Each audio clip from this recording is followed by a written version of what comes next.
আচ্ছা সাপোজ এই যে গেলে টাইপ থেকে কনভার্ট টু শেপ, দেখেন এটা কিন্তু একটা শেপ লেয়ার হয়ে গেছে। এবার এই যখন এইটা সিলেক্ট করবেন তখন এই যে পেন টুল বা এই টুল সিলেক্ট করবেন তখন দেখেন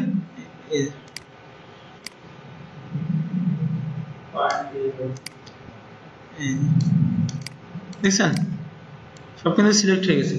যে এই তো এটা এখান থেকে আর একটা শেপ নিয়ে নিছে। হ্যাঁ এরকম একটা নিয়ে নিছে, আমি দেখাচ্ছি। এই আবার আচ্ছা শেপটা এই এই পয়েন্ট থেকে হবে। হ্যাঁ নিউ একটা লেয়ার নিয়ে নি, কারণ এই পয়েন্ট এখন ক্লিক করলে ওটা সিলেক্ট হয়ে আছে তো ওইটা চলে যাবে, এখানে ক্লিক করলে ওইটা হারাই গেছে। সো আমি এখানে একটা নিউ লেয়ার নিয়ে নেব, নিয়ে তার উপরে ক্লিক করতে পারি। এই কন্ট্রোল চাপ দিয়ে আমি এই প্যাচ ছড়াইতে পারি।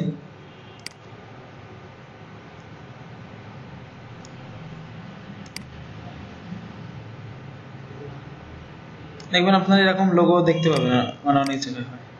এখন এইটা তো একটা শেপ হয়েছে তাই না, এটা আলাদা একটা কালার করি। এই যে আমি এটাতে কি করব, কন্ট্রোল সি কপি করলাম, সরি এই এখন কপি করলে হবে না, কারণ কি কোনো কোনো কিন্তু পয়েন্ট হাইড মানে হয়ে নেই, হাইলাইট হয়ে নেই। এখন কপি করলাম, কন্ট্রোল ভি পেস্ট করলাম, এখন গোল পেস্ট হয়ে গেছে সেই আগের গোল। কিন্তু এখানে আমার পয়েন্ট হাইলাইট করতে হবে, পয়েন্ট হাইলাইট করতে গেলে এইটা সিলেক্ট করতে হবে। এখন দেখেন পয়েন্টগুলো কিন্তু হাইলাইট হয়ে আছে। এই টুলস এই টুলস বা এই টুলস যে কোনো একটা টুল সিলেক্ট করতে হবে, ঠিক আছে। হাইলাইট না থাকলে কন্ট্রোল চাপ দিয়ে ক্লিক করতে হবে বা এইভাবে টান দিয়ে ক্লিক করে নিতে হবে, মানে হাইলাইট করে নিতে হবে আগে পয়েন্টগুলো। কন্ট্রোল সি কপি করে এটা চোখ বন্ধ রাখি, কন্ট্রোল ভি পেস্ট। ওকে এইটারে আমি দিয়ে দিই এখান থেকে সাবস্ট্রাক্ট, ওই জায়গা থেকে ওইটুখানি নাই।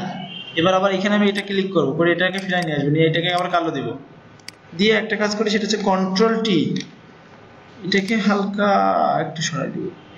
এই সিস্টেম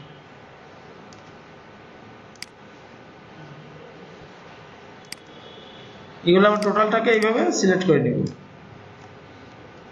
এবার একসাথে মার্জ করে দিতে পারি আমরা, কন্ট্রোল ই মার্জ, এখান থেকে মার্জ শেপ কম্পোনেন্ট। এই দেখেন এইটাকে এবার একটা গ্রেডিয়েন্ট দিয়ে দিই সুন্দর দেখে।